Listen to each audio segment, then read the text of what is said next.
Everyone, and welcome to the latest episode of Just Good Games. Today I will be reviewing the one, the only Pokemon Sword and Shield, the latest Pokemon game, the first mainline Pokemon game on our home console.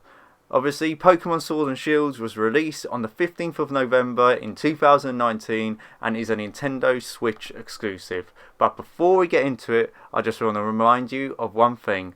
I want to be the very best, like no one ever was. To catch them is my real test, to train them is my cause. I will travel across the land, searching far and wide, each Pokemon to understand the power that's inside. Pokemon, gotta catch 'em all, it's you and me. I know it's my destiny. Pokemon, oh you're my best friend, in a world we must defend. Pokemon, gotta catch 'em all. Pokemon. Pokemon Sword and Shield doesn't reinvent the Pokemon wheel, and to be honest, it doesn't really try, and actually, it doesn't really have to try. This is just a classic Pokemon style game. It's still turn-based RPG combat, and you still go around battling trainers and catching Pokemon. The new region, the Galar region, is based on the UK, and you can definitely see that in the buildings in the countryside. It's not a massive map, but it's big enough for some decent exploration. I believe there's roughly 400 Pokemon, which I believe is a good amount to catch, although there's been a massive uproar about some Pokemon not being included, and I'll go into that a bit later on. One of the slight differences though is they have taken a great element from the Pokemon Let's Go Pikachu and Eevee games and added it into this game. And to be honest, I think this should be a standard for any Pokemon games going forward, and that is you can now see wild Pokemon as you walk around. This is so much better than in previous games, and as if you're trying to complete your Pokedex, there's nothing worse than just going through grass, wandering, hoping to get that random Pokemon, hoping that random drop is the Pokemon you need. So to be able to see your Pokemon is great. The big new feature when battling in this game is Dynamaxing, which also forms a key part of the story. Essentially, during the Pokemon battles, the gym battles, you can Dynamax one of your Pokemon to make them gigantic, and their attacks are much more stronger. This lasts for about 5 to 6 turns, and to be honest, it's a bit pointless, as it actually doesn't really affect your tactics as your gym battles, as your gym leader always uses the Dynamax at the end of the battle, so you have to save yours for the end of the battle. So then you got 2 Dynamaxing Pokemon battling each other, and it's just the same as if they're small now. There's no extra advantage. It just makes all the battles against the gym leaders have the same ending. So besides looking good, it doesn't really have much to offer. But max raid battles are fun. You can team up with 3 other people online or just computer people and take down a Dynamax Pokemon. This is fun and the rewards are very worth it. And just another couple great features also, you can now access your Pokemon box from just the menu. You have a good fast travel system and you get your bike quite early. It sort of gets going really quickly and that is cool.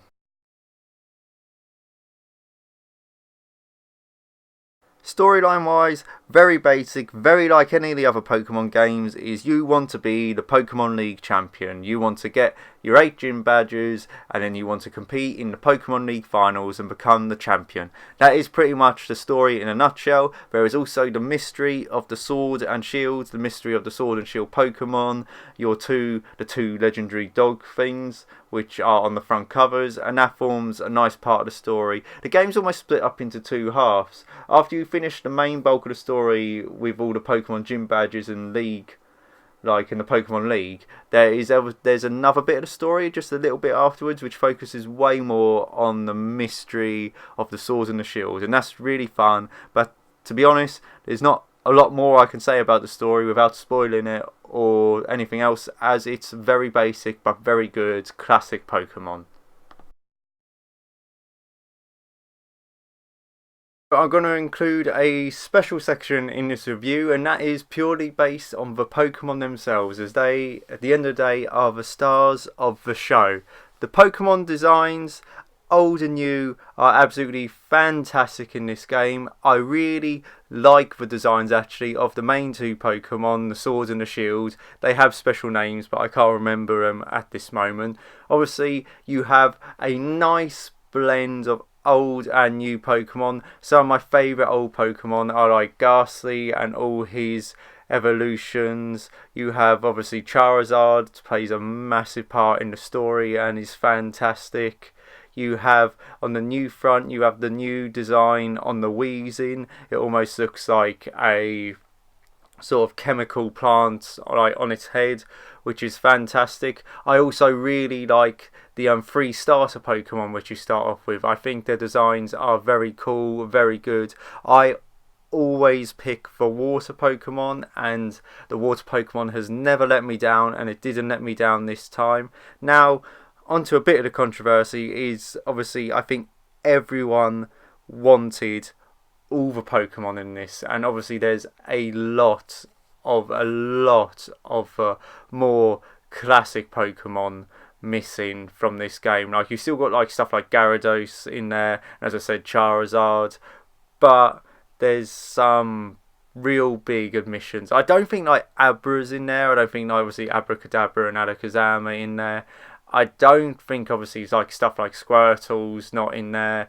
Bulbasaur I believe is not in there, which is obviously a massive thing. But I do like the idea of new Pokemon, and as you could probably tell, I only am really familiar with Generation 1 Pokemon, so if some of the classic generation, also Mewtwo's not in it, and a lot of people wanted Mewtwo in it as well. So I love the new designs, I love the new evolutions, but I sort of do agree a tiny bit with the controversy and think that if you're going to make this game like the first mainline Pokemon game, then maybe they should have upped it and actually put a bit more time into putting all the Pokemon into it. But I'm going to go a bit more into that again in the summary.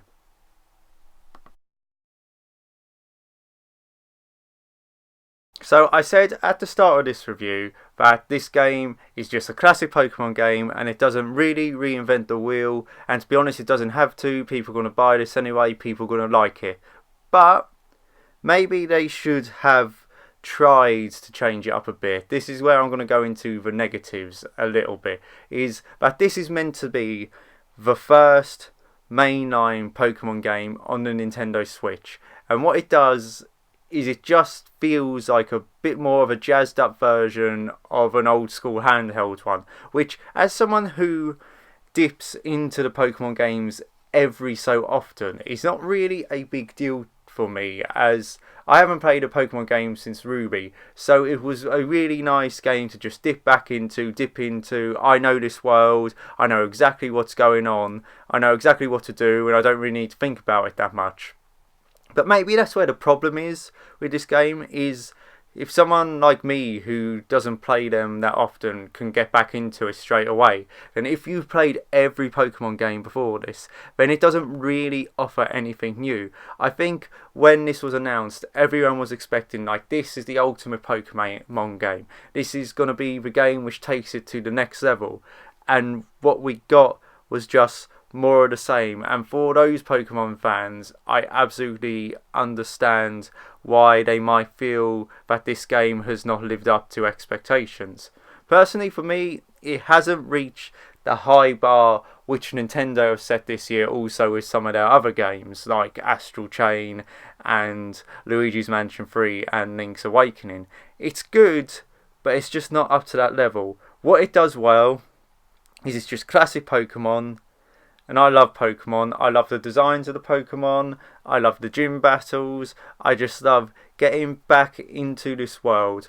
But for me, it doesn't do enough new to warrant being in the upper echelons of the Nintendo games this year. If you literally like made Red and Blue and just updated the graphics to Switch, then you've pretty much got this game, and that's sort of why I can understand the hate towards it. So with all that being said, I'm going to give Pokemon Sword and Shield a 7 out of 10. So there you have it. That was my review on Pokemon Sword and Shield. Thank you for watching. Now all you have to do is obviously subscribe, like the video, share it, comment down in the comment section, follow us on Facebook, Follow us on Instagram. We have a Patreon now, so have a look at that. I don't expect much, but just have a look at it. And once again, you have been watching Just Good Games.